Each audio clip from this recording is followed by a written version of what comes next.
Muy buenas noches, estimados y estimadas colegas. Cordiales saludos en nombre de nuestra institución, el Centro de Alto Rendimiento Docente. El día de hoy, 2 de octubre, 2 de octubre, vamos a dar inicio a nuestra clase de esta noche, recordándoles que ya cada vez que pasan los días nos queda menos tiempo para seguir preparándonos para este examen del concurso de ascenso de escala magisterial 2024, recordando que el 24 del mes de noviembre del siguiente mes es la prueba nacional, ¿no? Entonces, vamos a dar inicio a nuestra clase sin mayor dilación, dándole la más cordial bienvenida también, por supuesto, a nuestro capacitador, el profesor Crispín Mejía Caballero. Entonces, pedirles fuertes palmas virtuales para poder animarle y tener una excelente clase esta noche. Profesor Crispín, buenas noches. Adelante, por favor. Buenas noches, estimado Reimer. Buenas noches, estimados colegas. Un cordial saludo a cada uno de ustedes. Vamos a iniciar nuestra sesión del día de hoy conversando un poco sobre las implicancias que tiene el enfoque del área de ciencia y tecnología y cómo es que esto nos va a guiar pues en el proceso del desarrollo de las competencias que integra el área de ciencia y tecnología. Para ello voy a presentar mis diapositivas para apoyarnos.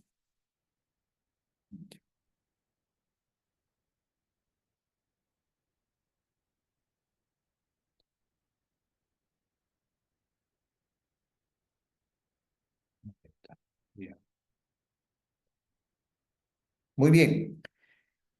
Si nosotros revisamos el currículum nacional, todavía vamos a encontrar de que las competencias están organizadas en áreas curriculares, pero esto es como una especie de transición, porque las áreas han dejado de ser ya el centro del sistema educativo peruano.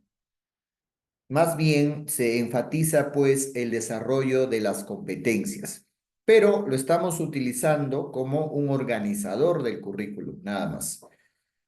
Entonces, cuando nosotros vemos o queremos tal vez un poco comprender qué consiste las competencias que están vinculadas o u organizadas en el área de ciencia y tecnología, vamos a encontrar de que la ciencia y la tecnología están presentes en diversos contextos de la actividad humana y ocupan un lugar importante en el desarrollo del conocimiento y la cultura de nuestras sociedades. Ha transformado las concepciones sobre el universo y las formas de vida. ¿Esto qué nos dice? Nos dice de que la ciencia y la tecnología están presentes en nuestra vida cotidiana, desde que nacemos hasta que nosotros pues dejamos de existir, está presente la ciencia y la tecnología. Ahora, ¿cómo lo utilizamos o cómo generamos más ciencia y tecnología? Eso es otra cosa, porque según el enfoque tradicional, se había un poco elitizado la ciencia y la tecnología y estaba reservado para los hombres de ciencia, ¿no? Para los hombres expertos, preparados, de muy alto nivel. Pero entendiendo de que la ciencia y la tecnología es parte de nuestra vida, está en nuestra cotidianeidad de todos, seamos expertos en ciencia o no.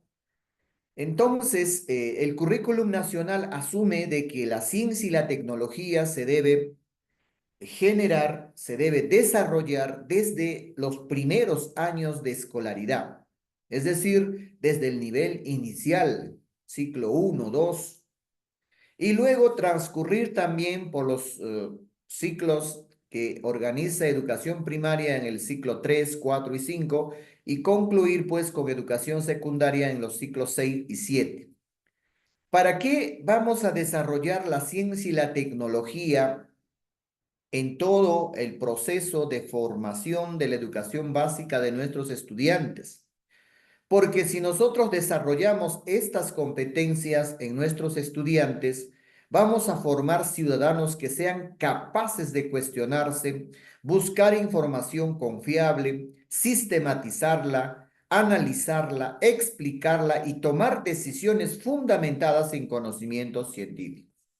Es decir, las decisiones que vamos a tomar en nuestra vida personal o en la vida de una colectividad, de una sociedad, debe tener soporte científico. Para ello es necesario pues analizar, explicar, construir conocimientos o si hay conocimientos también analizarlo, reflexionar sobre sus impactos, sus efectos, sus consecuencias, etcétera, para tomar decisiones eh, valederas o pertinentes que ayuden al ser humano a buscar su bienestar personal, así como también el bienestar colectivo de la sociedad en la que se encuentra. Para ello, dice, y es muy importante que esta toma de decisiones responsables, fundamentadas, críticas, consideren las implicancias sociales y ambientales. Entonces, siempre cuando nosotros vamos a utilizar o vamos a construir ciencia y tecnología, hay que ver las implicancias sociales. ¿En qué medida va a favorecer el bienestar colectivo de las personas y en qué medida va a favorecer pues el cuidado y la conservación del medio ambiente? Porque recordemos que el ambiente es nuestra, ¿cómo se podría decir? Nuestra casa grande, es en la cual nosotros habitamos, las cuales están siendo pues un poco descuidadas y maltratadas, digamos, porque hoy en día se habla mucho pues del calentamiento global, de la contaminación ambiental, de la deforestación de los bosques amazónicos, etcétera, etcétera. ¿Y esto qué implica? Que estamos deteriorando nuestro medio ambiente, que es pues nuestra casa grande. Entonces, cuando usamos ciencia y tecnología, hay que pensar en el bienestar de las personas y en el bienestar del ambiente. Eso implica, pues, las tres competencias organizadas en esta área. Y también esto va a contribuir a la formación de ciudadanos que usen el conocimiento científico para aprender constantemente y tener una mejor forma de comprender los fenómenos que acontecen a su alrededor. Nosotros cuando ya asumimos el enfoque por competencias, entendemos de que nosotros vamos a aprender siempre. Nunca el ser humano deja de aprender, ¿no? Somos aprendices constantes. Si bien es cierto que ya tenemos algunas competencias desarrolladas, pero esas competencias se pueden ir aún más complejizando, siendo mucho más efectivos, mucho más eh, eficientes y efectivos, ¿no? Entonces, las competencias, por ejemplo, comunicativas, nosotros nacemos sin hablar ni una palabra y luego, a medida que vamos interactuando con los seres que están en nuestro entorno, vamos balbuceando algunas palabras, pronunciamos y luego empezamos a comunicar nuestras necesidades, nuestras emociones a través del llanto, a través de palabras arbitrarias y luego ya generamos pues ese diálogo a través de un lenguaje convencional que asumimos en ese momento como herencia de nuestros padres, la lengua materna. Y luego aprendemos a leer y luego aprendemos a escribir. Pero estas competencias no tienen el mismo desempeño en cada nivel, en cada ciclo, ¿no? En el ciclo 1, por ejemplo, sus desempeños son más básicos, ¿no? En el ciclo 2, un poquito más complejos. En el ciclo 3, ya el estudiante tiene que comunicar, interactuar, usar recursos verbales, no verbales, tiene que reflexionar, tiene que recuperar información explícita o tiene que también hacer inferencias sencillas. Igual pasa en el ciclo 4, en el ciclo 5, 6, 7, termina la educación básica y empieza la educación superior.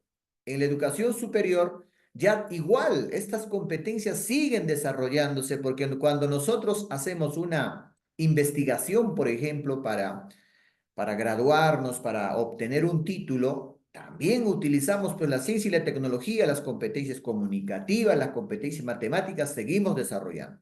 Salimos de la universidad, vamos al campo del laboral, igual seguimos desarrollando, ¿no?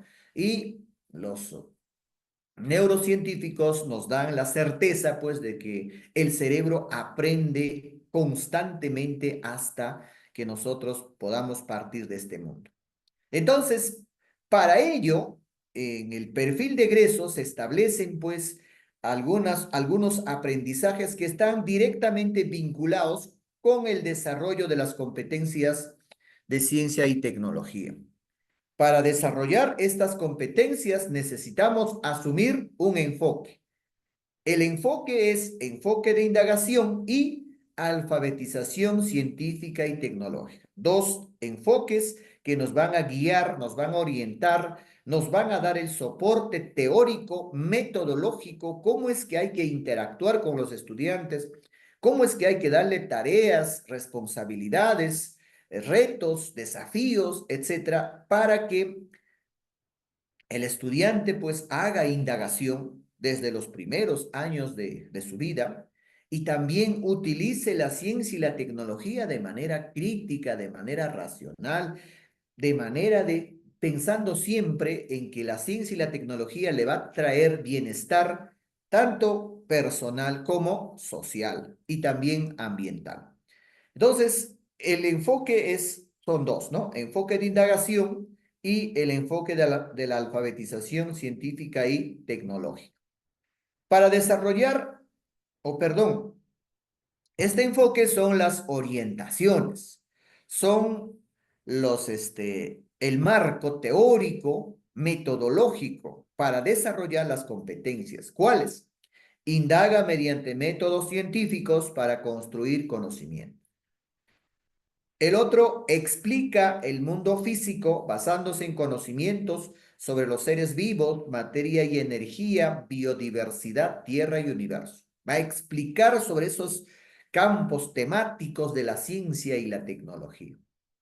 Y la otra competencia es diseña y construye soluciones tecnológicas para resolver problemas de su entorno. Entonces, acá ya el estudiante, frente a una problemática que observa en su entorno, en su contexto, va a plantear una alternativa tecnológica que puede ser un prototipo, puede ser un objeto, puede ser una herramienta, puede ser un sistema tecnológico, etcétera. Pero que responda a las necesidades y problemáticas de un determinado contexto. Entonces, estas tres competencias van a ceñirse a la orientación de los enfoques del área de ciencia y tecnología. Decíamos que el área de ciencia y tecnología tiene pues dos enfoques: indagación científica y tecnológica y alfabetización científica y tecnológica. ¿En qué consiste? La indagación científica busca que el estudiante conozca, comprenda, use los procedimientos propios de la ciencia. ¿Y cuáles son esos procedimientos propios de la ciencia? Primero, identificar un problema investigable. Porque un problema investigable o una pregunta investigable es aquella que te va a permitir generar todo un proceso para descubrir un conocimiento. Pero si una pregunta investigable se puede resolver con una respuesta o yendo al Google o buscando una información así en el entorno, entonces no es una pregunta investigable. Entonces, el primer paso, determinar el problema de la investigación.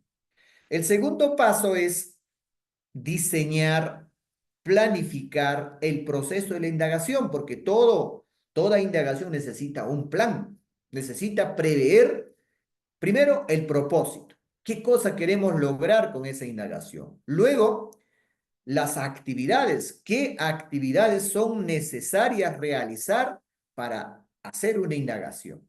Luego, prever los materiales qué materiales tenemos, perdón, necesitamos y cómo los vamos a obtener. Y luego también estar pensando los instrumentos para recoger los datos. ¿Qué instrumento vamos a utilizar? Un cuadro de doble entrada, tal vez vamos a utilizar un cuaderno de campo. ¿Qué instrumentos vamos a prever? Luego viene ya pues el recojo de datos. La observación, cuando nosotros hacemos la experimentación con los estudiantes, el estudiante tiene que recoger y registrar esos datos en su instrumento que ha diseñado o en su cuaderno de campo. Luego viene ya un trabajo mucho más, digamos, de gabinete, donde va a analizar, va a comparar datos, ¿no? Si nosotros hacemos una experimentación, tenemos una muestra experimental y una muestra control. Entonces va a observar ambos resultados y va a decir, ¿no?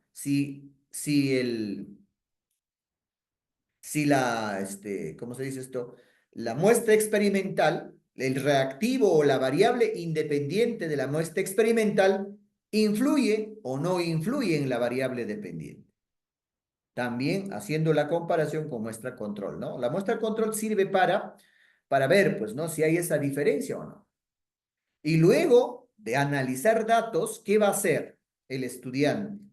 Va a sacar conclusiones, va a confirmar o va a refutar la hipótesis que se ha planteado. Cuando la formulación del problema se ha planteado, también plantea su hipótesis y esa hipótesis debe ser confirmada o debe ser refutada, pero a través de los datos o informaciones que ha recogido en el proceso de la experimentación. Y por último, va a comunicar. ¿Qué va a comunicar? Pues los resultados. ¿A qué conclusiones, a qué resultados llegó? ¿Cuáles han sido las limitaciones? También tiene que comunicar, porque una investigación o una indagación genera pues conocimientos, pero este conocimiento genera pues otras oportunidades para seguir indagando. Entonces, si hay algunas limitaciones o hay variables que tal vez no se ha podido controlar, entonces esas limitaciones tendrá que poner en la comunicación. ¿Para qué? Para que otro investigador o el mismo investigador pueda en otro momento realizar o ampliar esa investigación. Entonces, por eso decimos que la ciencia es una constante, no hay conocimientos absolutos, no hay conocimientos eh, para siempre. La ciencia está en constante cuestionamiento, en constante revisión, en constante análisis. Entonces, esos procedimientos de la ciencia, y más adelante cuando veamos la competencia indaga, vamos a ver sus capacidades, que precisamente esas capacidades son los procesos o procedimientos de la ciencia. Y esto va a traer como consecuencia, pues, de que el estudiante construya o reconstruya el conocimiento. Construye cuando todavía no ha habido ninguna investigación, entonces puede construir y dar nuevos aportes a la ciencia. Pero ¿qué pasa si ya esas investigaciones se han realizado, pero el estudiante quiere darse el gusto de probarlo, de comprobarlo él mismo? Entonces puede reconstruir los conocimientos. Por ejemplo, cuando hacemos indagación de cambios de estado de la materia, o tal vez hacemos indagaciones sobre la influencia de la luz solar en el crecimiento de la planta, o cuando hacemos tal vez la influencia del agua en la germinación de una planta, o cuando tal vez hacemos, indagamos la relación de materia orgánica eh, en la producción de hortalizas, etcétera, etcétera. Entonces, esos conocimientos, si nosotros revisamos bibliografía, vamos a encontrar que ya están investigadas, pero el estudiante, pues, como se dice, para practicar, para hacer una ejercitación en el uso de los procedimientos de la ciencia, puede también hacerlo nuevamente y llegar a sus y comparar sus conclusiones con información que hay. Entonces puede, dirá, pues, ¿no? Mi conclusión es de que la luz solar influye en el crecimiento de la planta. Y esta se confirma también según el autor tal, la revista tal o la tesis tal, también confirma de que la luz solar tiene mucha influencia en el crecimiento de la planta. Entonces, puede construir o reconstruir el conocimiento. Y esto va a permitir, pues, entender a la ciencia como proceso y producto humano que se construye en colectivo. O sea, la ciencia hay que entenderlo de dos maneras. Como proceso, cuando construimos y reconstruimos conocimiento. Y ciencia como producto humano, cuando ya tenemos pues ese bagaje de información que ya está investigado y está pues en el repositorio de la ciencia y la tecnología, ¿no? Es una ciencia como producto ya. Por eso, cuando el estudiante indaga, saca sus conclusiones, compara con información científica validada. Entonces, con ciencia como producto y lo que ha indagado es ciencia como proceso. Por otra parte, cuando hablamos de alfabetización científica y tecnológica, esto implica de que como ya hay una ciencia como producto en un repositorio, el estudiante tiene que usar ese conocimiento científico, pero no lo va a usar de manera ciega, de manera acrítica, ¿no? Bueno, pues esto es ciencia y hay que usarlo. Si no, lo va a usar de manera crítica, analítica, siempre evaluando los impactos en el bienestar personal, social y ambiental de esa persona. Siempre para utilizar ciencia y tecnología hay que pasar por ese filtro, no se puede utilizar por utilizar la tecnología, por ejemplo. Hoy en día, por ejemplo, tenemos los dispositivos móviles como un gran avance de la ciencia y la tecnología, ¿no? Pero hay que evaluar los impactos positivos, por ejemplo, en la convivencia o en la integración de la familia, ¿no? Hoy en día vemos que si hay 5 miembros de la familia, hay 5 celulares. Y en el almuerzo todos están respondiendo mensajes, etcétera, ¿no? Entonces, tenemos que evaluar las implicancias de la ciencia y tecnología. Tal vez necesitamos establecer algunas normas, etcétera, ¿no? Porque si nosotros nos reunimos, la familia se reúne para compartir un almuerzo, es porque quiere conversar, quiere interactuar, quiere conocerse, quiere saber un poco de todos, ¿no? Y a veces la tecnología paradójicamente nos acerca, pero también nos aleja. Entonces, el estudiante o los docentes y todas las personas debemos siempre reflexionar sobre los impactos de la ciencia y la tecnología en el bienestar personal, social y ambiental. Eso también.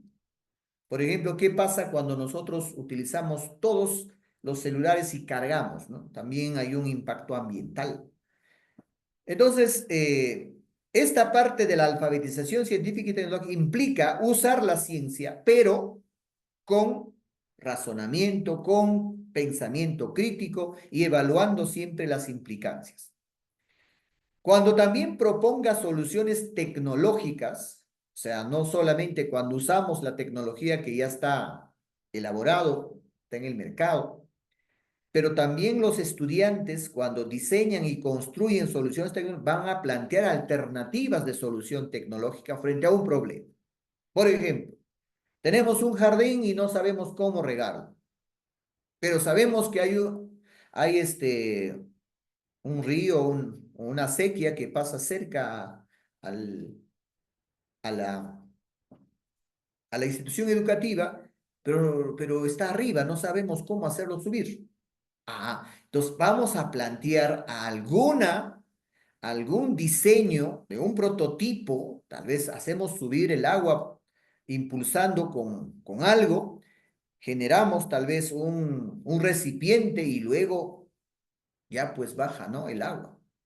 Entonces, van a diseñar, van a plantear alternativas, luego van a diseñar, luego van a prototipar, van a elaborar el prototipo y luego van a validar, van a probar y luego igual van a comunicar los resultados. Entonces, cuando proponga alternativa, solución tecnológica, hay que buscar siempre también satisfacer necesidades en su comunidad y el mundo, ¿no? Cuando nosotros vamos a plantear alternativa de solución tecnológica, hay que pensar en que vamos a solucionar un problema. Y hay que pensar también que esa solución no tenga impactos negativos para la salud, para el bienestar de nosotros, tampoco para el ambiente. Si nosotros vamos a plantear una solución tecnológica que va a solucionar un problema, pero va a generar un problema ambiental, entonces tenemos que repensarlo, ¿no? Tenemos que volver a diseñar, volver a plantearlo. Entonces, esto, si nosotros logramos que nuestros estudiantes usen la ciencia y la tecnología de manera racional, de manera crítica, siempre observando los impactos, ¿no? Procurando que los impactos sean positivos, y no negativos, vamos a formar ciudadanos responsables, críticos y autónomos. Y eso es lo que tanta falta nos hace, ¿no? Muchas veces nosotros los ciudadanos no somos responsables. Yo, por ejemplo, vivo en una ciudad donde acaba de terminar una festividad de la patrona de la provincia, pero si nosotros vemos cómo han terminado las calles, totalmente sucios, ¿no? Miccionados, papeles, bolsas, etcétera. Entonces, ¿por qué pasa eso? Y a veces nos preguntamos, ¿y por qué esto pasa? Y pasa siempre. Es que no hemos aprendido a ser ciudadanos responsables, críticos y autónomos. Porque algunos dicen, ¿no? La municipalidad debe multar, la municipalidad debe sancionar, ¿no? Pero la municipalidad no va a poder sancionar 2.000, 3.000 personas en un día. Entonces, lo que falta es generar esa autonomía, ese autocontrol, ese respeto por los demás y por el ambiente. Entonces, eso también nos va a permitir tener una posición crítica. Y esto naturalmente va a influir en la calidad de vida y del ambiente. Dos cosas. Siempre hay que buscar la mejora de la calidad de vida y la del ambiente. Entonces, estos dos enfoques van a implica o hace de que todos los estudiantes realicen ciencia y tecnología desde los primeros años de escolaridad. Entonces, no hay ninguna restricción, no vale esas excusas, justificaciones, mis niños son muy chiquitos, no entienden todavía, etcétera, ¿no? Según el estándar, porque el estándar también indica qué es lo que deben hacer los chicos en primer y segundo grado, en tercer y cuarto grado y quinto y sexto grado, ¿no? Un poco más formal vamos a ver la indagación en el quinto y sexto grado porque van a ver la relación de las variables independiente y dependiente. En tercero y cuarto van a relacionar causa y efecto. En primer y segundo van a explorar nada más. Y eso lo vamos a ver más adelante. Entonces podemos nosotros tener o plantear algunas ideas fuerza de lo que hemos venido conversando. Ten presente que el enfoque de indagación y alfabetización científica y tecnológica debe tener en cuenta las siguientes consideraciones. Esto está en Minedu 2018, un documento curricular que ha generado pues para desarrollar estas competencias de ciencia y tecnología. Primero, la ciencia es una actividad viva, o sea, es una actividad que podemos movilizar permanentemente en función a las necesidades, en función a los problemas observados, en función a los intereses de nuestros estudiantes. Cuando hacemos ciencia, vamos a cometer errores y eso es normal, ¿ya? No tenemos por qué enojarnos? ¿Por qué preocuparnos cuando los chicos se equivocan, cuando sacan sus conclusiones o plantean sus hipótesis, etcétera? Para eso estamos nosotros, para poder retroalimentar, para poder brindar andamiaje, ayuda pedagógica para que los niños vayan mejorando cada vez más sus procesos de indagación. También implica exploración y escrutinio continuo. La ciencia siempre hay que explorar. Por eso es bueno cuando queremos desarrollar ciencia y tecnología, salir al campo, observar, mirar con detenimiento, anotar. Y hoy que tenemos los celulares que contienen cámaras, tomar fotos. Porque eso vamos a revisar, vamos a volver a analizar, vamos a explorar y escrutinios continuos, cuestionar permanentemente. Si a mí me dicen, por ejemplo, eh, el eclipse se produce porque un astro se interpone entre la Tierra y el Sol, eclipse solar. Entonces tengo que cuestionar, ¿y por qué pasa eso? ¿Qué genera de que haya esa intersección? Esa intersección, o sea, se interpone. Por ejemplo, podemos decir, ¿no? Eclipse de la luna o eclipse solar. ¿Quién se interpone? Tenemos que cuestionarnos. ¿Y por qué se interpone? Porque seguramente en ese movimiento de rotación que está teniendo, en algún momento pues coincide, ¿no? La distancia, las vueltas que da, coincide y justo cae en línea recta entre el Sol, la Tierra y la Luna. Entonces se produce un eclipse solar. Pero para eso hay que cuestionar continuamente. Segundo, los científicos no siguen un procedimiento lineal, paso a paso, en sus investigaciones, sino que emplean diversos procedimientos, múltiples iteraciones de ida y vuelta entre ideas, experimentos e interpretaciones. Esto nos dice de que los procedimientos de la ciencia no son lineales. O sea, no pasan paso 1, paso 2, paso 3, paso 4, paso 5 y ya está. No es así. Sino que dice puede haber iteraciones. ¿Qué significa? Volver al paso anterior o a la más anterior.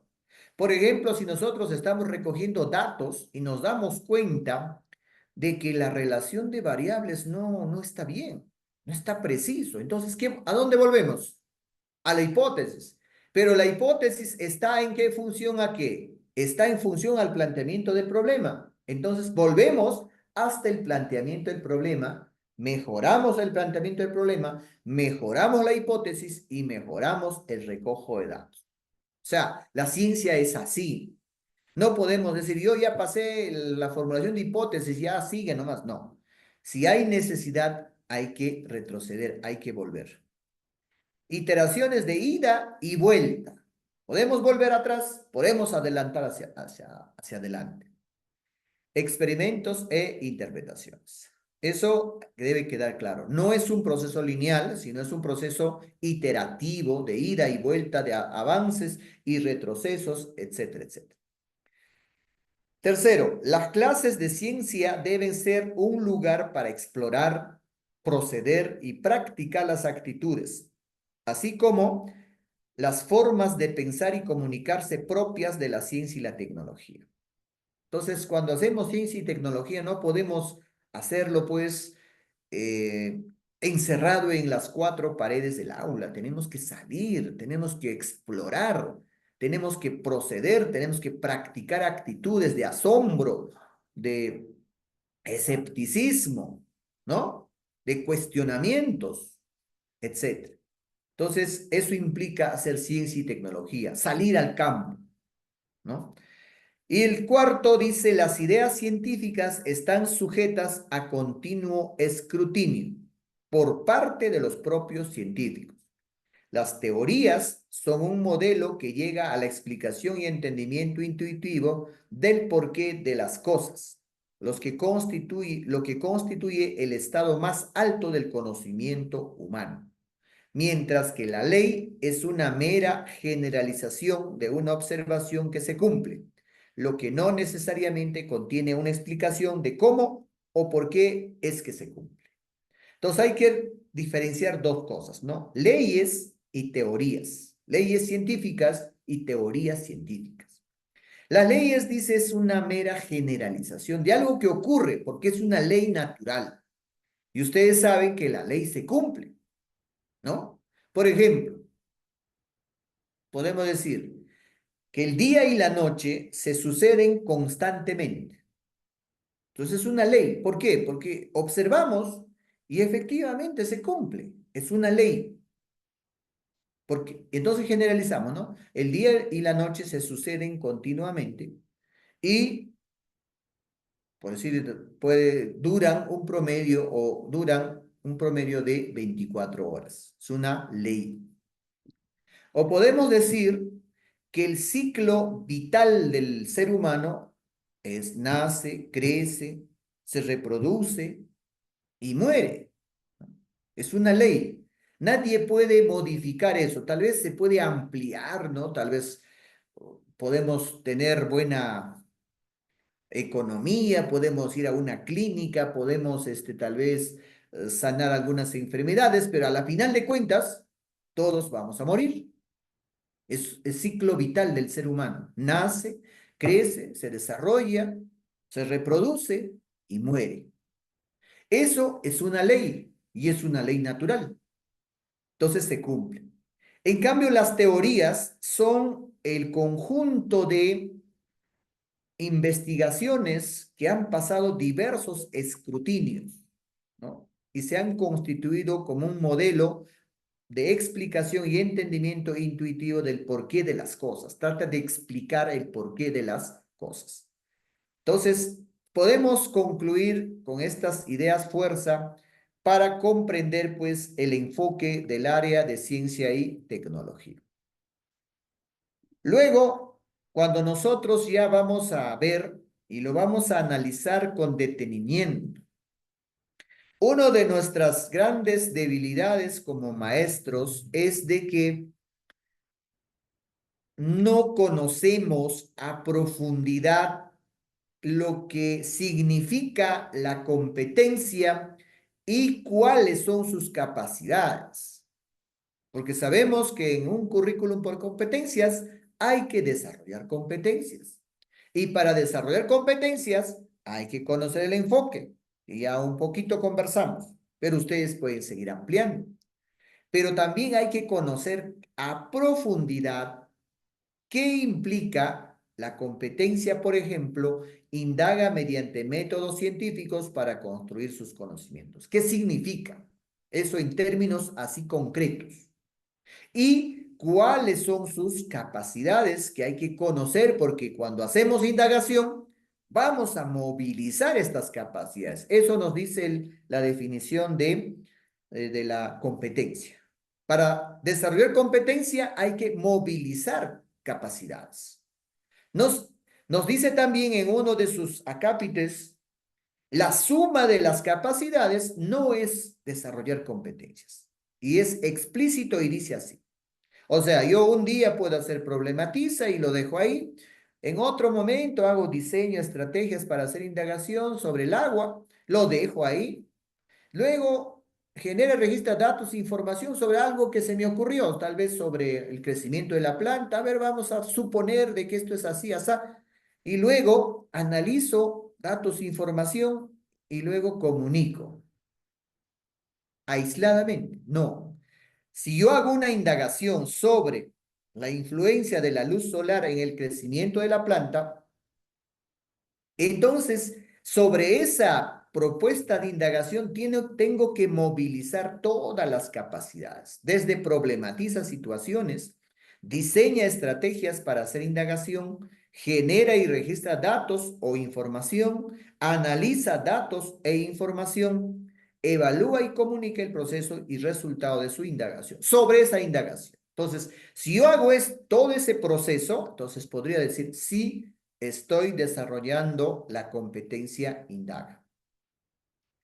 ¿Y qué implica? Implica que el estudiante es capaz de construir su conocimiento. Allá, como nosotros hemos analizado el enfoque del área, en uno de ellos nos decía, pues, ¿no? El enfoque de la indagación nos decía que el estudiante debe construir o reconstruir su conocimiento. Entonces, a esto está alineado o vinculado a la competencia indaga. ¿Sobre qué va a ser su indagación? ¿Sobre qué va a construir o reconstruir su conocimiento? Sobre el funcionamiento y estructura del mundo natural y artificial que lo rodea.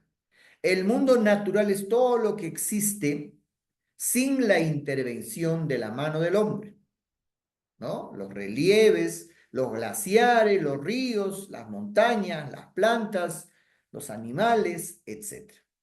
Pero el mundo artificial ya es con la intervención de la mano del hombre. Por ejemplo, urbanizaciones, casas, ¿qué más? Reservorios, etcétera. Entonces, sobre eso vamos, dice, generar observaciones u oportunidades de indagación para el estudiante. Todo sobre el funcionamiento y estructura del mundo natural o del mundo artificial que lo rodea. A través de procedimientos de la ciencia, eso lo hemos explicado, ¿no? ¿Cuáles son? Y casualmente esos procedimientos de la ciencia coinciden con cada una de las capacidades de la competencia indaga. ¿Qué más? Reflexionando acerca de lo que sabe y de cómo ha llegado a saberlo, poniendo en juego actitudes como la curiosidad. Y esto sí, colegas, es muy importante tomar en cuenta. Los niños nacen con esa curiosidad innata.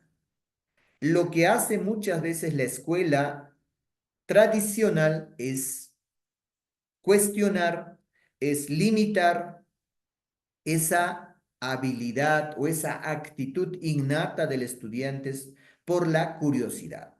Los niños son curiosos por naturaleza. Preguntan, ¿por qué ese caracol sube por la pared y no se cae? ¿Qué tiene? ¿Por qué el sol sale por acá todos los días?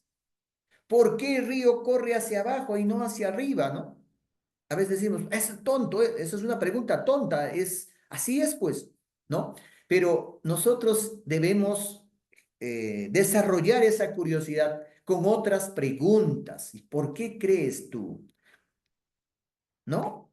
Dándole oportunidad que plantee hipótesis y luego observamos otra situación y otra situación y le decimos, sí, pues todos los cuerpos, los objetos o cuerpos líquidos tienden a trasladarse hacia abajo. ¿Por qué será? Vamos a buscar información. Atraídos, por ejemplo, vamos a llegar a la conclusión de que es por la fuerza de la gravedad. Pero no debemos matar su curiosidad.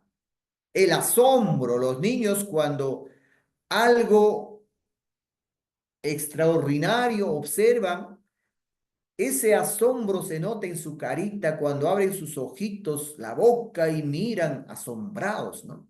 Eso también hay que ir desarrollando. Esas actitudes van a ser favorables para el desarrollo de esta competencia indaga. Y el escepticismo. Cuando observamos algo, el escepticismo es una actitud que implica no afirmar ni negar algo inmediatamente. El escéptico genera una duda y dice, a ver, vamos a investigarlo, vamos a verlo, vamos a comprobarlo, ¿no? Entonces, estas tres actitudes es muy necesario para desarrollar la competencia indaga. ¿Y eso cómo lo vamos a generar? Generando un ambiente apropiado, un ambiente de respeto, donde nosotros no demos la pregunta inmediatamente, perdón, la respuesta inmediata al asombro, a la pregunta a los estudiantes, sino generarle tal vez a través de otras repreguntas o preguntas y llevarle pues al proceso de la experimentación para que ellos mismos comprueben. ¿Y por qué crees tú? Por esto. Ah, muy bien, eso va a ser tu hipótesis. ¿Y cómo lo verificamos? ¿Cómo lo comprobamos? Hay que probar con esto, con esto, con esto. Ah, hay que hacerlo. Muy bien. Entonces, por ahí encaminar pues a una indagación desde el nivel donde se encuentra el estudiante. Entonces, ya hablamos sobre las capacidades de esta competencia y luego vamos a ver el estándar. Cada competencia tiene un estándar y los estándares están establecidos por niveles. Yo solamente he sacado una parte del estándar de esta competencia, lo que corresponde al nivel primario. El estándar va desde el nivel 1 hasta el nivel 7, que es el nivel destacado. Perdón, donde concluye educación secundaria. El nivel 1 y 2 corresponde pues al nivel inicial, el nivel 3 y 4 a primaria y 6 y 7 a secundaria. Pero acá nosotros en estos niveles 3, 4 y 5 vamos a observar actuaciones diferenciadas. No es lo mismo una indagación que haga un niño entre primer y segundo grado que tercer y cuarto y quinto y sexto. Por ahí, por ejemplo, y en el estándar vamos a encontrar las capacidades, ¿no? Las 5 capacidades que hemos mencionado en la diapositiva anterior, vamos a encontrar esas actuaciones en el estándar. Por ejemplo, dice, en el nivel 3, indaga al explorar objetos o fenómenos. En el nivel 3, primer y segundo grado, el estudiante solamente explora, ¿no? A través de sus sentidos. Al hacer preguntas, proponer posibles respuestas y actividades para obtener información sobre las características y relaciones que establecen sobre estos. ¿Qué más? Sigue un procedimiento para observar, manipular, describir y comparar sus ensayos. Y los utiliza para elaborar conclusiones. Expresa en forma oral, escrita o gráfica lo realizado, aprendido y las dificultades de su indagación. Entonces, si ustedes analizan y comprenden, son desempeños, son actuaciones que deben mostrar los estudiantes en el primer y segundo grado. Luego tenemos pues el nivel 4 y en el nivel 5.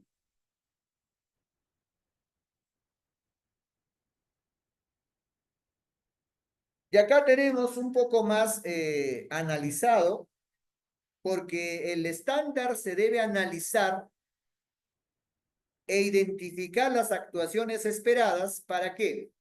Porque esto nos van a servir como criterios de evaluación cuando nosotros vamos ya a planificar nuestras unidades didácticas, sean unidades de aprendizaje, proyectos o módulos. Si nosotros abordamos la competencia indaga del nivel 3, vamos a encontrar las capacidades y al frente sus actuaciones esperadas.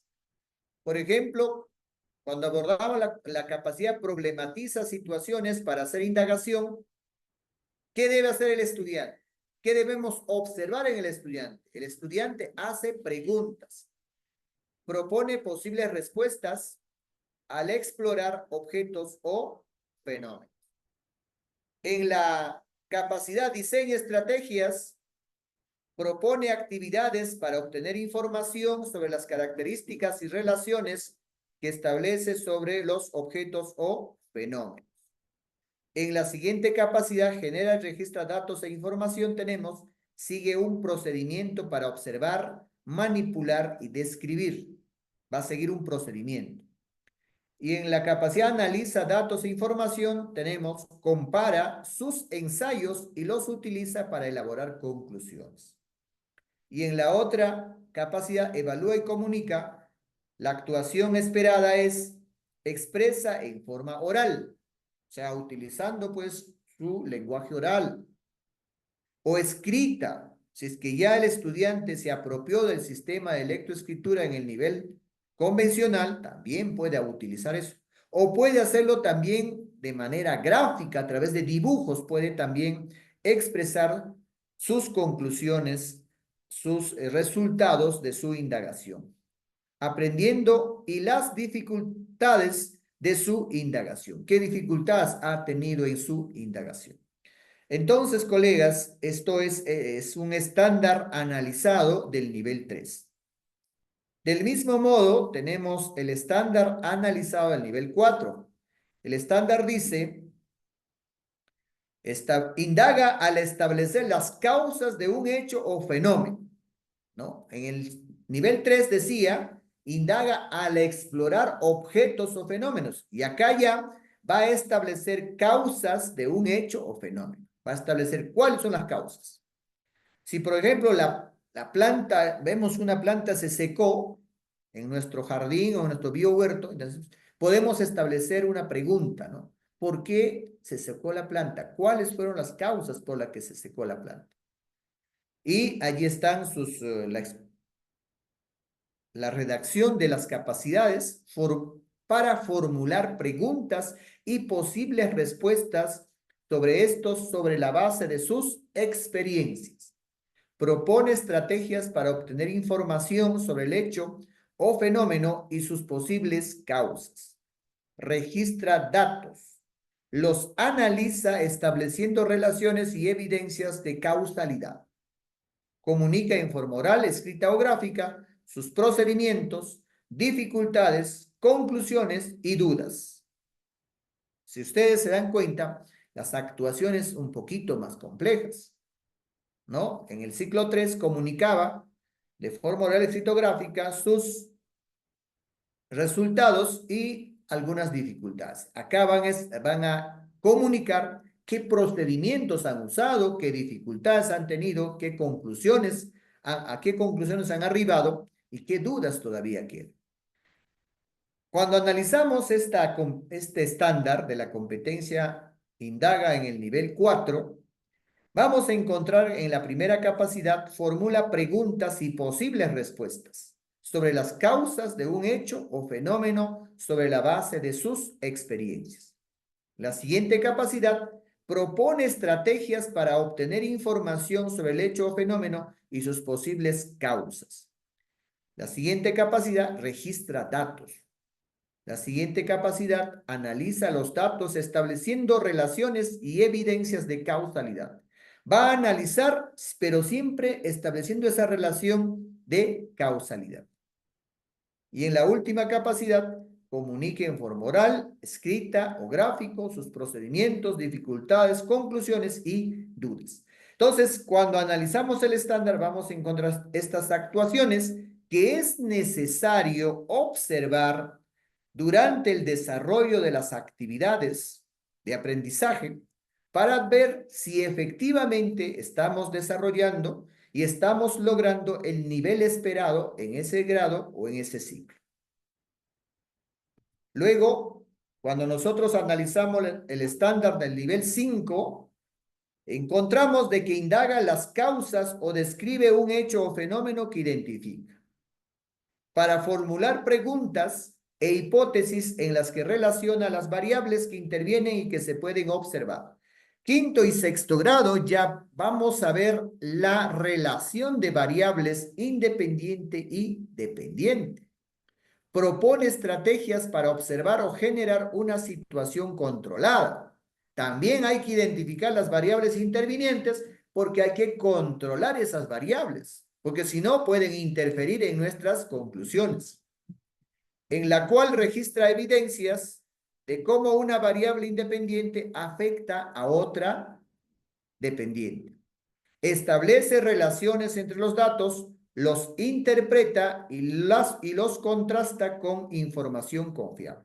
Acá ya no va a ser solo en base a su experiencia, sino que ya va a también recurrir a información confiable. Es decir, va a tratar de complementar o comparar con investigaciones que se han realizado ya con anterioridad a nuestro experimento. Y por último, evalúa y comunica sus conclusiones y procedimientos. Entonces, allí también tenemos las actuaciones esperadas, analizadas capacidad por capacidad. Formula preguntas e hipótesis en la que relaciona las variables que intervienen y que se pueden observar. Va a formular preguntas y va a formular también hipótesis. Pero en estas preguntas de investigación, de indagación o también en la formulación de la hipótesis, va a establecer esa relación de variables. La siguiente capacidad dice, propone estrategias para observar o generar una situación controlada. Propone estrategias, su plan de indagación, ¿ya? Sus actividades, sus materiales, sus procedimientos. En la siguiente capacidad, registra evidencias de cómo una variable independiente afecta a otra dependiente. Va a registrar evidencias en base a su observación y el instrumento que está usando para recoger datos. La siguiente capacidad establece relaciones entre los datos, los interpreta y los contrasta con información confiable. Ya, como decíamos, en el nivel 5, aparte de la experimentación, va a utilizar también para contrastar una información científica que existe ya en los textos o en las revistas científicas, etc. Por último, tenemos la actuación, evalúa y comunica sus conclusiones y procedimientos. Esta capacidad es mucho más compleja porque evaluar no es algo sencillo, ¿no? Evaluar es recoger toda la información, comparar, contrastar e identificar avances, logros, tal vez dificultades también que ha habido en el proceso. Y luego sus conclusiones y sus procedimientos también tiene que comunicar. Muy bien, colegas, hasta allí vamos a ver esta parte tal vez teórica o más expositiva para pasar a una segunda parte que va a ser ya más práctica, ¿no? Vamos a presentar algunos casos en la que ustedes van a ejercitarse, van a practicar y recuerden que deben participar activamente. Si es que nosotros no participamos, no vamos a poder desarrollar competencias, ¿ya? El desarrollo de competencias implica una participación activa. El error, colegas, es normal. No tenemos por qué preocuparnos si nos equivocamos. El que se equivoca, aprende. El que no se equivoca, también aprende. Entonces, el error y el acierto son parte del proceso de aprendizaje. Muy bien, colegas, también vamos a pedirles que nos ayuden con la lectura de los casos para poder hacerlo un poco más interactivo. Vamos a compartir pantalla y vamos a...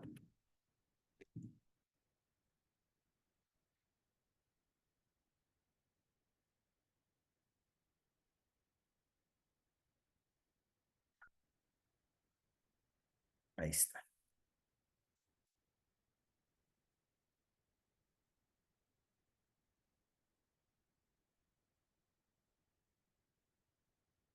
¿Se observa, colegas? Sí, ¿verdad?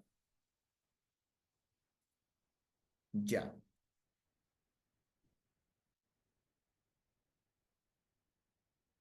ya. Vamos, en el proceso vamos a ir analizando, vamos a ir explicando. ¿Alguien nos puede ayudar, por favor, con leer primera pregunta? ¿Quién nos puede ayudar con la lectura en voz alta para todos? Vamos a solicitar voluntarios. Ya, Alicia nos dice yo. A ver, vamos. Vamos a buscar a Alicia.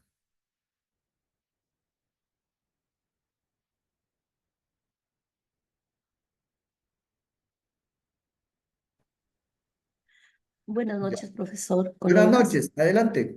Ya. Los estudiantes de quinto grado desarrollan una unidad didáctica que tiene como propósito explicar los cambios de estado que experimenta la materia.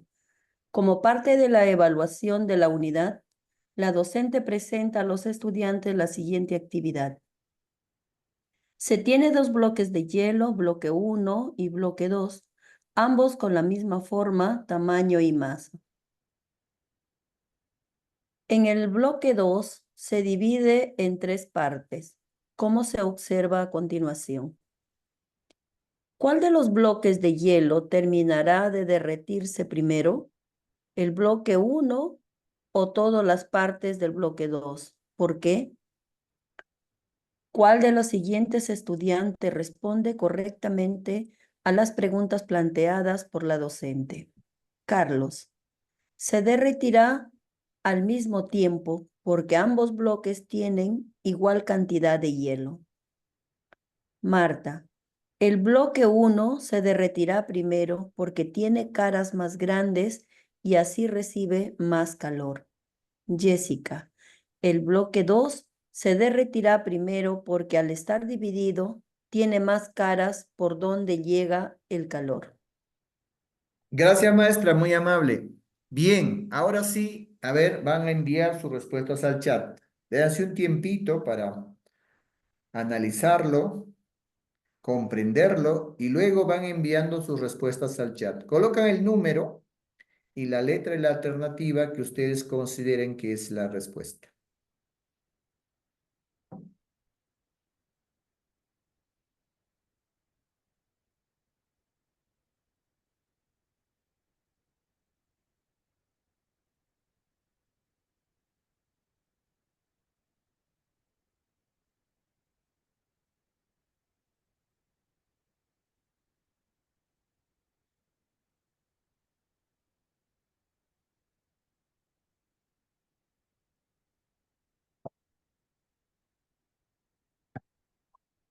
A ver, vamos revisando. Nos dicen, a ver, por ahí nos dicen la C, Flavio, Eder C, C. Por ahí alguien nos dijo la A, Silvio, la C, casi mayoría nos dice que es la C, pero también hay uno que nos dice la A. ¿Qué dicen los demás? Ya. ¿Qué dice la alternativa C? Jessica. El bloque 2 se derretirá primero porque al estar dividido tiene más caras por donde llega el calor. Porque dice, ¿no? ¿Cuál de los bloques se derretirá primero y por qué? Es la pregunta. Entonces, Jessica dice que el bloque 2 porque al estar dividido tiene más caras por donde llega el calor. Muy bien. Y por ahí alguien nos dijo la A. Carlos, se derretirá al mismo tiempo porque ambos bloques tienen igual cantidad de hielo. Claro, tienen igual cantidad de hielo, pero se derretirá igual. Entonces ahora vamos a buscar información para nosotros comprobar.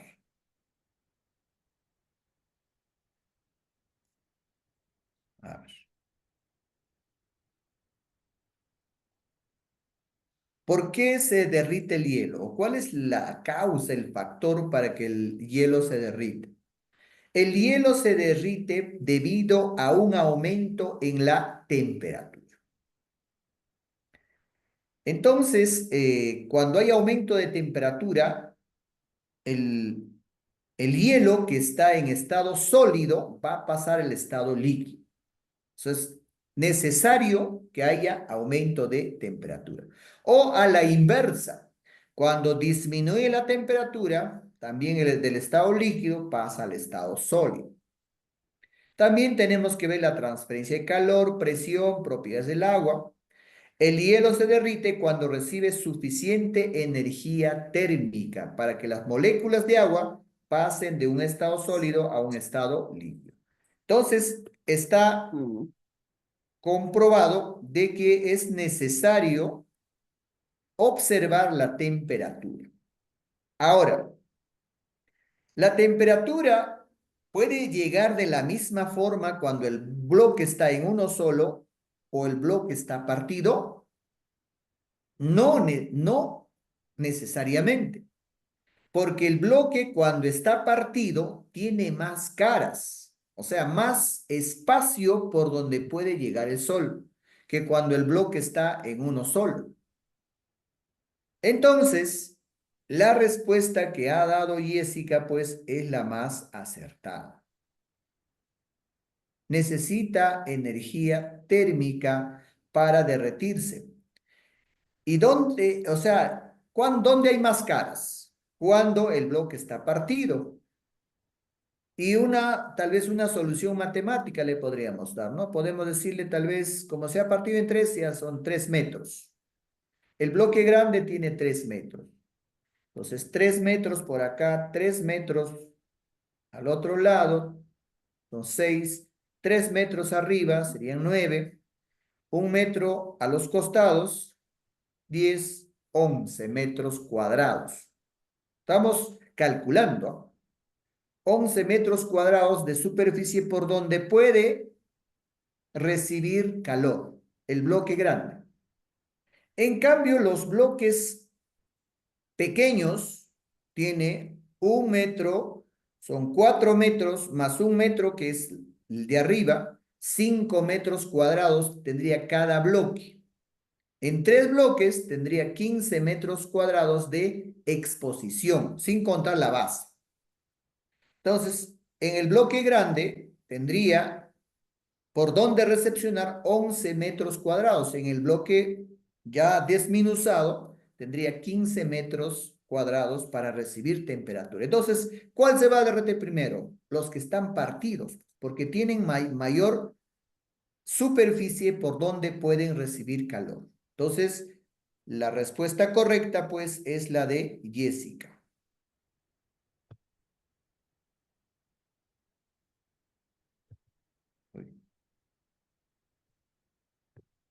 Pasamos a la pregunta número 2. ¿Quién nos puede ayudar con la lectura, por favor?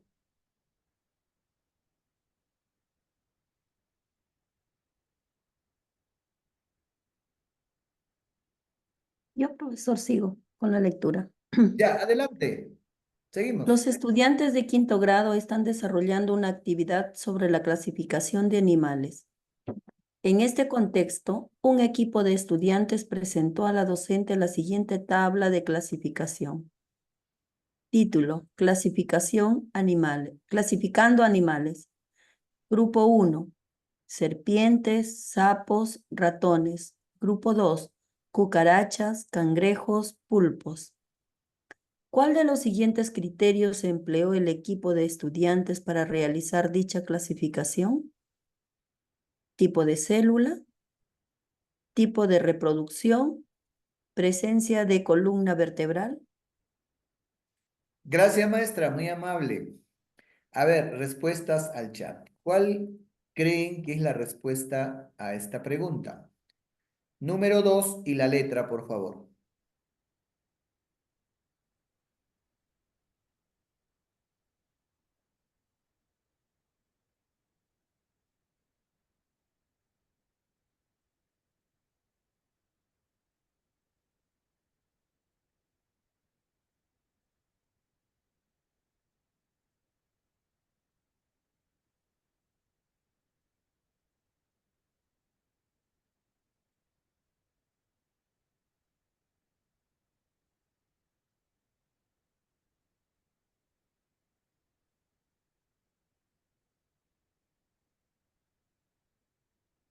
Invitamos a todos, colegas, a emitir su respuesta.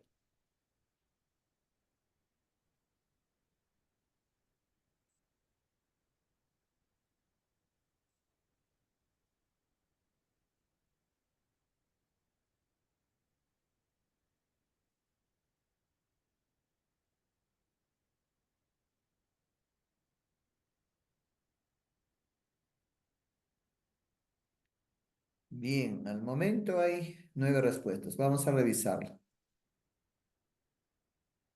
Alicia nos dice la C, Violeta C, José Luis C, José Herrera C, Flor C, Isabel C, Irma C, Verónica nos dice la B, Marina nos dice la C, Vilma nos dice la B, Flavio C, ¿ya? Justina nos dice la C también. Bueno, hay dos opciones, ¿no? La B y la C. ¿Qué dice la B? Tipo de reproducción. ¿Cuántos tipos de reproducción tenemos? Dos tipos, ¿no? La reproducción sexual y la reproducción asexual. Quiere decir que el grupo 1 Ujú. o es, por ejemplo, la serpiente, los sapos, los ratones, tienen reproducción sexual. ¿Implicaría que las cucarachas, los cangrejos, los pulpos tienen reproducción asexual? O sea, se reproducen por medio de No, la división, la mitosis, la meiosis, o también tendrán reproducción sexual. no, Si nosotros analizamos, los dos grupos tienen reproducción sexual. Entonces, no claro. estarían clasificados en dos grupos, sino en uno. ¿Qué dice la alternativa C? Presencia de columna vertebral. Quiere decir que un grupo tiene o posee columna vertebral y el otro grupo no posee columna vertebral. Entonces, ¿cuál sería el grupo que posee columna vertebral? Las serpientes tienen columna vertebral, los sapos también, los ratones también. Vamos a ver, el grupo 2 tal vez no tiene columna vertebral, las cucarachas no tienen columna vertebral, los cangrejos Mm, tampoco tienen columna vertebral, los tampoco. pulpos Los tampoco tienen pulpos. columna vertebral. Entonces, colega, la respuesta correcta sería la alternativa C. Sí. Sí. Tal vez podemos ampliar, estaba ahí revisando información y encontré eh, ya esta información. Los animales que presentan columna vertebral se conocen como vertebrados. ¿Quiénes son? Son todos los mamíferos. Incluyen animales como los humanos, perros, gatos, ballenas, elefantes, etc. Todos los mamíferos tienen columna vertebral. ¿Quiénes más? Las aves también tienen columna vertebral, como los halcones, pingüinos, colibríes y patos. Y otros, ¿no? Los reptiles también tienen columna vertebral, como serpientes, lagartos, tortugas, cocodrilos, etc. Los anfibios también tienen columna vertebral, como las ranas, sapos, salamandras, etc. Y los peces también tienen columna vertebral. Incluyen especies como tiburones, salmones, goldfish. Ahora, los animales que no presentan columna vertebral se conocen como invertebrados. Algunos ejemplos. Los insectos son invertebrados, como las mariposas, las hormigas, las abejas, etc. Los arácnidos también son invertebrados, como las arañas y escorpiones. Los moluscos, como los pulpos, los calamares y caracoles, también son invertebrados. Los crustáceos, como los cangrejos y camarones, también son invertebrados. Los anélidos, como las lombrices de tierra, también son invertebrados. Y los cnidarios, como las medusas y anémonas del mar, equinodermos como las estrellas del mar y erizos del mar. Entonces, para tener una información más clara, ¿no? ¿Quiénes son los animales que poseen columna vertebral y se denominan vertebrados? ¿Y quiénes son los animales que no tienen columna vertebral y se les denomina invertebrados? Tener esta información nos va a ayudar, pues, responder con claridad las preguntas como la que hemos presentado. Luego vamos a pasar a la pregunta número 3. ¿Alguien, por favor, nos ayuda con la lectura?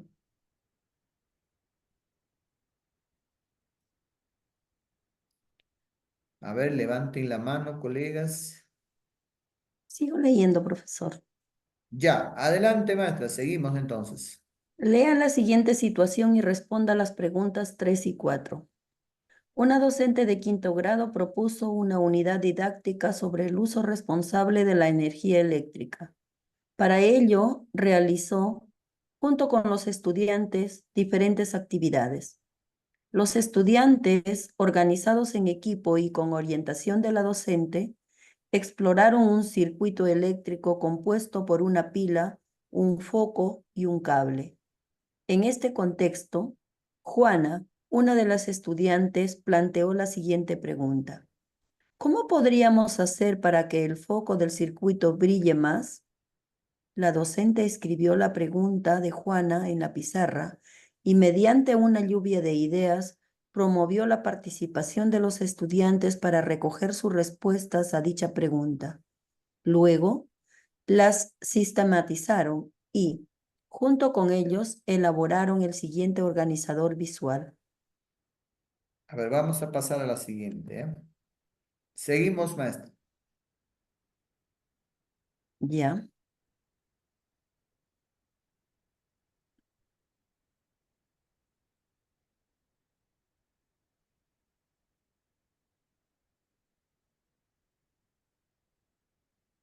Continuamos.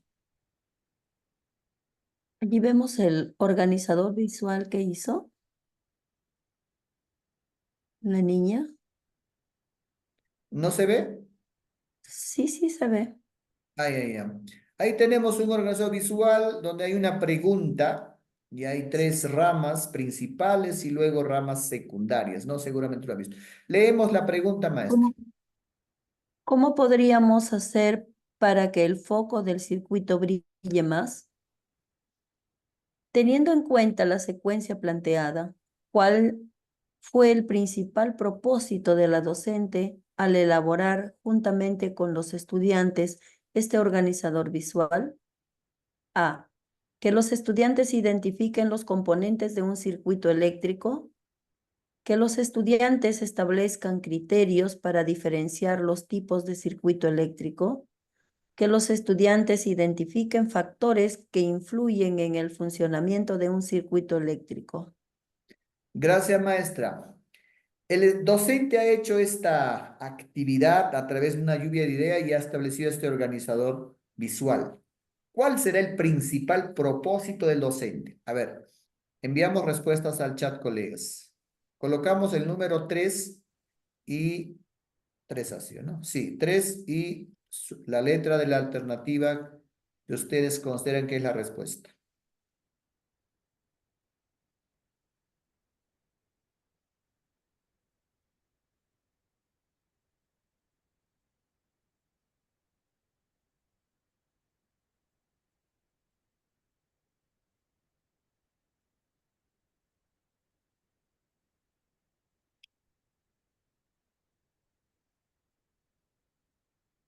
A ver, desde acá. José nos dice la C, Verónica la C, José Luis nos dice la C, Silvio nos dice la B, Carmen nos dice la C, Alicia nos dice la C, Osorio nos dice la C, User nos dice la C, Irma nos dice la C, Vilma la C, Calixto la C, Maruja la C. Muy bien. La C dice, la pregunta es precisa. ¿Cuál fue el principal propósito de la docente al elaborar conjuntamente con los estudiantes este organizador visual? La C nos dice que los estudiantes identifiquen factores que influyen en el funcionamiento de un circuito eléctrico. ¿Ya? Recuerden que estamos en un proceso de recojo de saberes previos, ¿no? Y el docente los está organizando esos saberes previos que tienen los estudiantes a través de la experiencia. ¿Cuál será su propósito? Su propósito será que identifiquen los componentes de un circuito eléctrico a través de lluvia de ideas, ideas así, eh, un poco de la experiencia directa. Eso no sería el propósito principal. El propósito es que vayan identificando factores que influyen en el funcionamiento de un circuito eléctrico. ¿Para qué? Para posteriormente generar pues una propuesta de indagación. En un circuito eléctrico, ¿será la pila, el foco o el cable el que influye más? ¿No? Entonces, la respuesta correcta, colegas, es pues efectivamente la alternativa C. Vamos a marcarlo.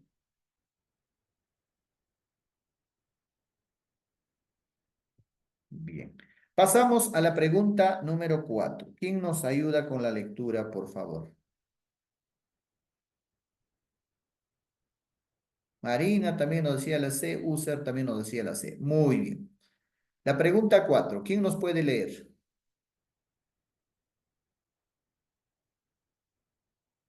Ya, José Herrera nos dice yo por el chat. Ya, vamos a buscar a José.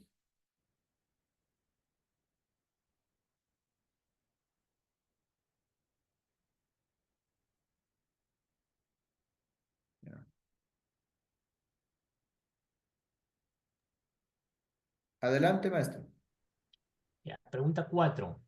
Luego de algunas sesiones de aprendizaje, un equipo de estudiantes realizó una indagación en la que comparó el funcionamiento de dos circuitos eléctricos. A continuación, se presenta la conclusión de la indagación de los estudiantes. Circuito 1, el foco prendió. Circuito 2, el foco no prendió. Pregunta, perdón, para que un circuito funcione debe tener una sola pila, no dos pilas. Vamos a la pregunta. La docente busca retroalimentar al equipo de estudiantes para que reflexione sobre su conclusión. ¿Cuál de las siguientes preguntas favorece dicho propósito? A. ¿De qué otra manera pueden colocar los elementos del circuito 2? B. ¿Qué pasaría si instalan un interruptor en el circuito 2? C. ¿Qué les parece si quitan una pila del circuito 2? Gracias, maestro. Listo, respuestas al chat.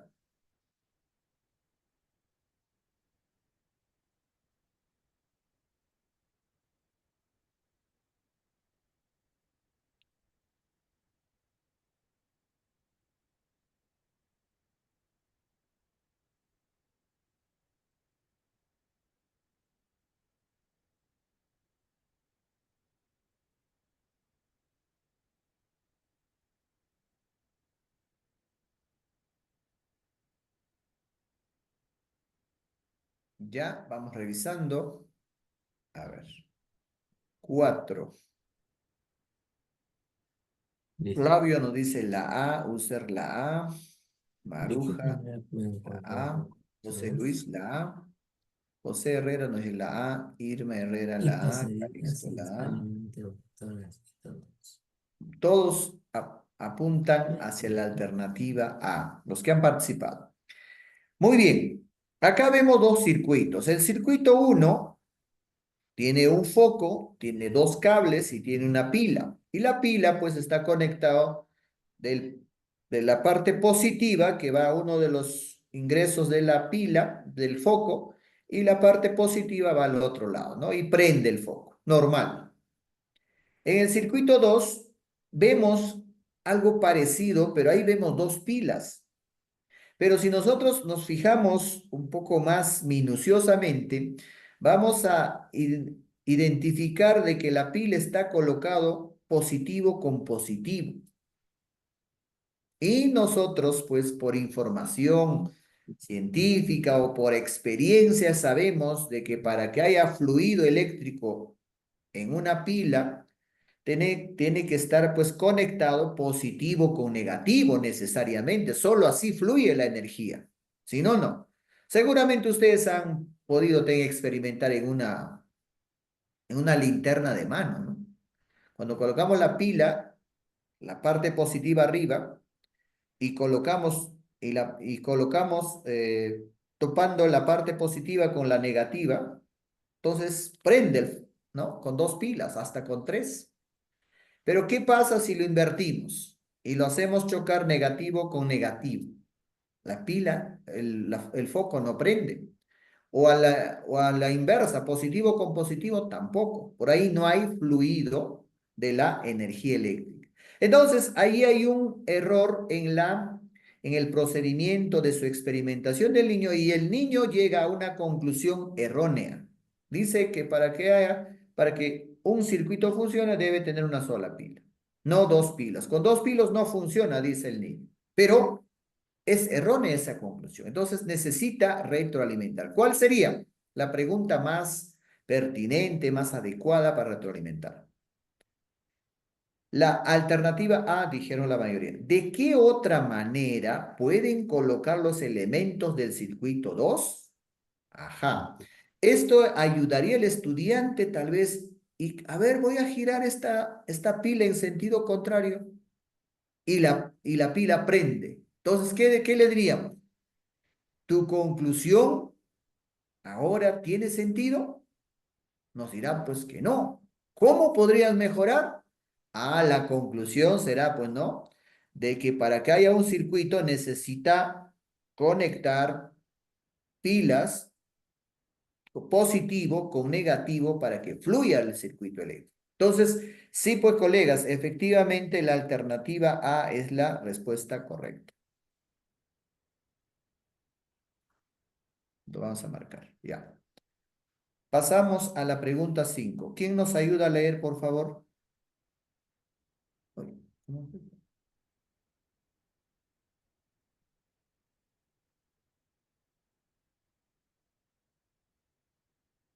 La pregunta 5.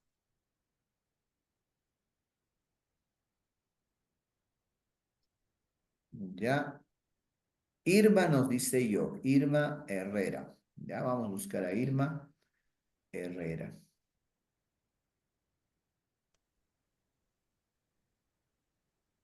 Bien, maestro, lo leo. Sí, adelante. Lea la siguiente situación y responda las preguntas 5 y 6. Dos estudiantes de sexto grado dialogan sobre la posibilidad de teñir flores. A continuación, se presenta una parte de dicho diálogo. Pablo: Marta, ¿sabes que algunos comerciantes cambian el color de los pétalos de las flores colocando sus tallos en agua coloreada?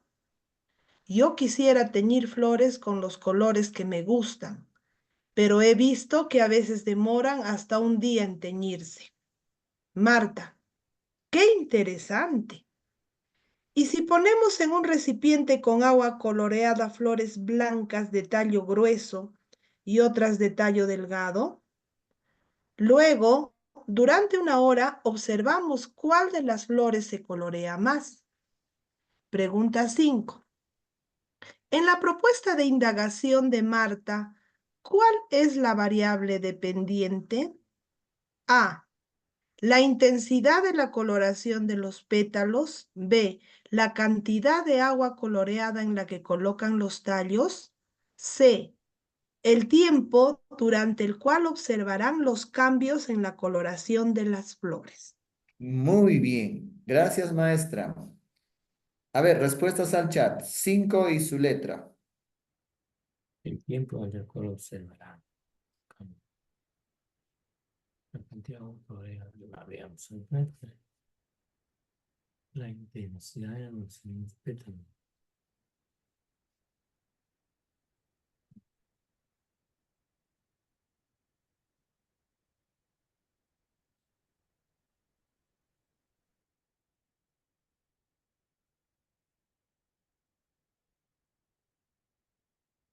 A ver, respuestas al chat, colegas.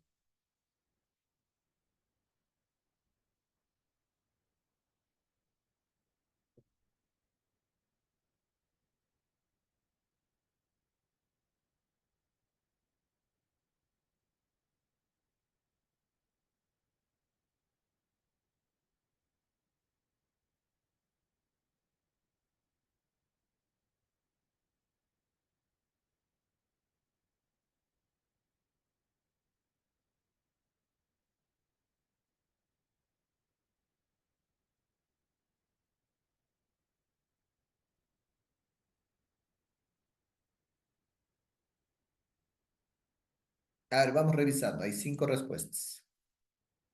Nos dice Vilma la A, Maruja nos dice la B. ¿Quién más? Marina nos dice la C. Patricia nos dice la A. José nos dice la B. Y User nos dice la A. Violeta nos dice la A. También Verónica la A. Filomena nos dice la A. Listo. Hay respuestas A, B y C también. La variable dependiente. Decíamos que la relación entre la variable independiente y dependiente es una relación de causalidad, causa-efecto. Causa es la independiente y el efecto es la dependiente. Entonces, si nosotros vemos, ¿cuál es el efecto en este caso? La A nos dice la intensidad de la coloración de los pétalos. Van a observar, dice, cuál de ellos se colorea más rápido en una hora, pero para ello van a utilizar flores blancas con tallo grueso y el otro con tallo delgado. Y van a observar la coloración, cuál de ellos se colorea más. Entonces, el efecto, pues, de esta indagación efectivamente es la intensidad de coloración. No sé por qué se hace así. Ya, bueno.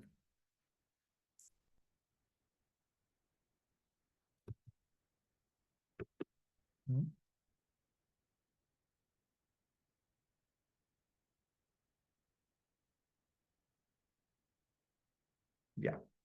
Entonces, colegas, el efecto es la intensidad de la coloración de los pétalos. Eso sería la respuesta. ¿Ya? La B es la cantidad de agua coloreada en la que colocan los tallos. Bueno, eso sería una variable interviniente. El tiempo durante el cual observarán, también una variable interviniente y tienen que ser controladas. No es el efecto, no es el objeto de estudio, no es lo que vamos a medir.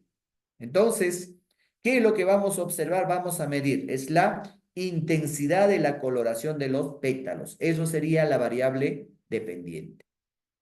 Pasamos. 6. ¿Quién nos puede leer?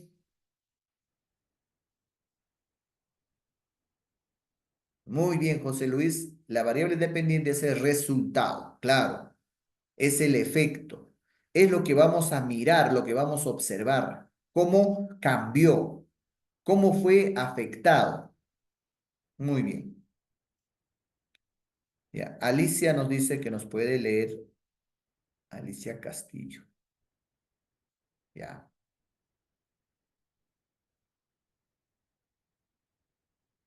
Adelante, maestra Alicia. 6. 6. ¿Qué proceso de la nutrición de las plantas está involucrado directamente en la indagación que propone Marta? Transpiración, fotosíntesis, transporte. Bien. A ver, ¿cuál sería la respuesta, colegas? ¿Qué procesos de la nutrición de las plantas está involucrado en esta experimentación, en este trabajo de indagación?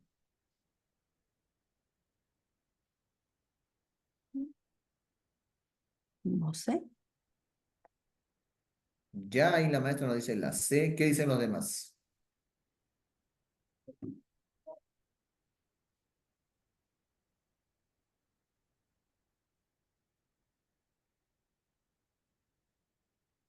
Recuerden que van a hacer una experimentación colocando flores blancas con tallos, uno grueso, uno delgado, en un recipiente con agua coloreada. Y van a observar cómo se tiñen esas flores, ¿no? Esa es la experimentación. A ver, vamos a revisar desde acá. José nos dice la A, Filomena nos dice la A, José Luis nos dice la A, Silvio nos dice la B, Maruja la C, Isabel la C, Verónica la C, Vilma la C, Filomena C, transporte, Patricia C, User C, José Luis C, Justina Castillo B, Marina es la A, dice. Y Alicia nos dice la C. Hay respuestas desde la A hasta la C. Muy bien. Vamos a ver un poco la teoría.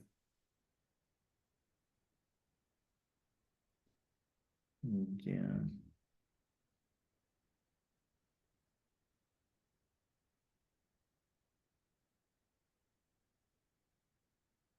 Ya. En la nutrición de las plantas se involucran varios procesos claves, ¿no? Uno de ellos es la fotosíntesis, el transporte, la respiración y la transpiración. La fotosíntesis es cuando las plantas utilizan la luz solar, el dióxido de carbono, el CO2 del aire y el agua del suelo para producir glucosa y oxígeno. Este proceso se lleva a cabo principalmente en las hojas, donde la clorofila absorbe la luz, etc.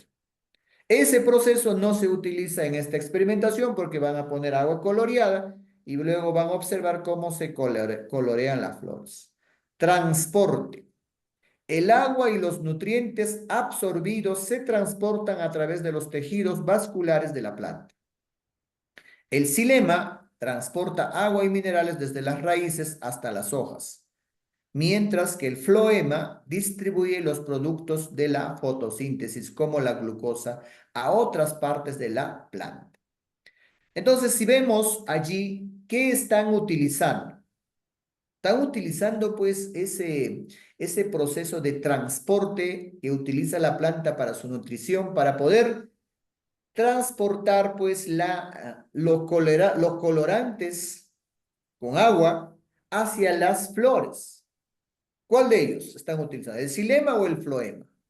El xilema es unidireccional, va de la raíz hacia la parte más alta de la planta. Solamente tiene una sola dirección de transporte. En cambio, el floema ya distribuye el alimento, la glucosa que se ha generado a través de la fotosíntesis, se distribuye a todas las partes de la planta. Por lo tanto, es bidireccional. Puede subir o puede bajar también. Entonces, en este caso, están utilizando el xilema para transportar el agua con el colorante hacia arriba. Entonces, ya queda un poco más claro de cuál puede ser la respuesta. Estamos en la número 6.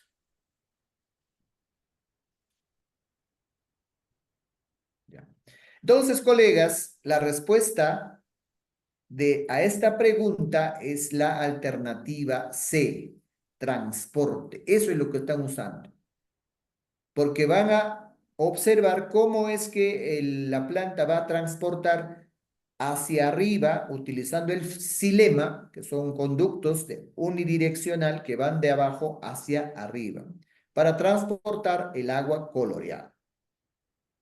Entonces, quedamos y nos ratificamos con la alternativa C. La pregunta 7. ¿Quién nos puede ayudar con la lectura, por favor? Sigo, profesor. Ya, adelante, maestro. Lea la siguiente situación y responda a las preguntas 7 y 8. Los estudiantes de cuarto grado se encuentran indagando en equipo sobre el crecimiento de las plantas. En este contexto, un primer equipo de estudiantes realizó la siguiente indagación. Primero, se fue el internet. O no sé qué pasó. No sé, me quedé sin internet o no sé qué pasó.